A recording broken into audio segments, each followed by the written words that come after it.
proses itu sudah biasa. Yang penting hal-hal yang bersifat penataan saya sampaikan hari ini dengan Bismillahirrahmanirrahim, rapat koordinasi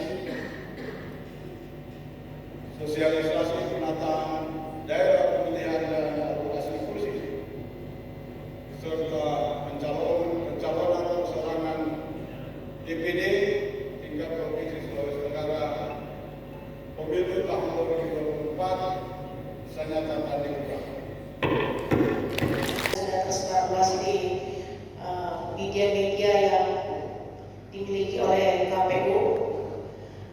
Ini merupakan dan dapil provinsi itu sudah tidak memungkinkan lagi untuk dilakukan perubahan, sehingga kita hanya akan menata dapil untuk tingkat di kabupaten kota. Tanggapannya, ya, saya memberikan tanggapannya terkait dengan dapil yang dirancang KPU. Nah, itu sudah sejak beberapa hari yang lalu itu sudah pengumuman itu serentak naik itu diumumkan. Nah, kemudian yang kedua itu nanti KPU Kabupaten Kota akan melakukan uji publik. Nah, uji publik ini menghadirkan unsur-unsur tokoh masyarakat, kemudian peserta pemilu, perguruan tinggi, dan stakeholder lainnya untuk meminta masukan terkait dengan rancangan dapil yang dibuat oleh KPU Kabupaten Kota dan telah supervisi oleh KPU RI. Karena rancangan ini dia sebelum kita umumkan dan kita uji publikan sudah kita sampaikan ke KPU RI. Dan hari ini ya itu yang kita umumkan hasil dari rancangan yang telah disampaikan ke KPU RI. Belum memenuhi mayoritas prinsip pendapilan, kesinambungan, kemudian integritas wilayah, kohesivitas, hal-hal seperti itu kemudian dilihat kembali oleh rekan-rekan kita di kabupaten kota, sehingga muncul kemudian alternatif untuk merancang dapil baru. Yang ketiga, KPU juga memperhatikan bahwa untuk melakukan penataan dapil itu, dapil baru khususnya itu, jika daerah yang bersangkutan akibat bencana alam menyebabkan sebagian dapil sebelumnya itu menjadi hilang sehingga perlu ditata ulang. Termasuk di dalamnya jika daerah itu akan dilakukan usulan untuk daerah otonom baru.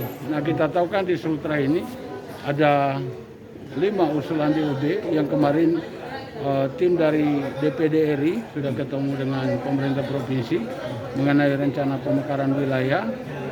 Ada Kepton, kemudian Mona Timur, Kota Raha, kemudian Kabaina Kepulauan, dan juga Konawe Timur. Ya. Nah, maka kita akibat itu bisa dilakukan perancangan dapil baru. Nah, jadi tiga hal itu yang menyebabkan dapil itu dilakukan perancangan ulang. Kemudian nanti tentu publik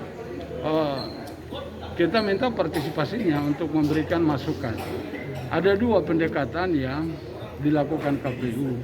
Yang pertama, KPU mengumumkan rancangan itu di akun-akun resmi media sosial yang dimiliki KPU di 17 kabupaten kota. Kemudian juga di situ KPU itu rapat dengan teman-teman KPU kabupaten kota, sekaligus juga mengundang partai politik untuk mengkoordinasikan rancangan daerah pemilihan. Nah, kita tahu bahwa daerah pemilihan ini adalah wilayah yang menjadi perebutan nanti atau area dalam tanda kutip pertarungan para kontestan untuk memperoleh kursi-kursi kekuasaan, ya, baik itu khususnya legislatif. Ya. Jadi dapil ini dia sudah dilakukan perancangan. Nah, sejak dini kita sudah mulai diskusikan karena yang akan menetapkan adalah KPU RI. Nah, itu pada prinsipnya dapil ini rancangan pertama dari rekan-rekan kabupaten kota itu mempertahankan dapil semula pemilu 2019 yang lalu.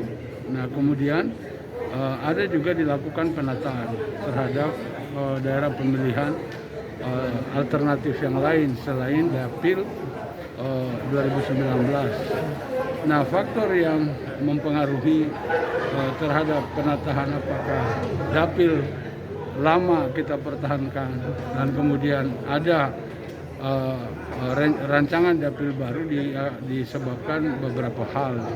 Yang pertama itu karena kenaikan dan penurunan jumlah penduduk.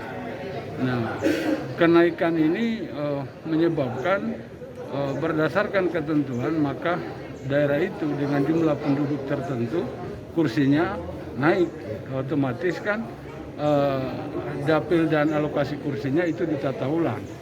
Nah, misalnya di Sulawesi Tenggara itu Buton Selatan dari sebelumnya 20 kursi sekarang menjadi 25 kursi berdasarkan undang-undang. Maka secara otomatis itu pasti KPU Buton Selatan melakukan rancangan ulang terhadap daerah pemilihan dan alokasi kursinya. Kemudian faktor kedua yang mendasari dilakukan penataan. Terima kasih sudah nonton. Jangan lupa like, subscribe, dan share ya.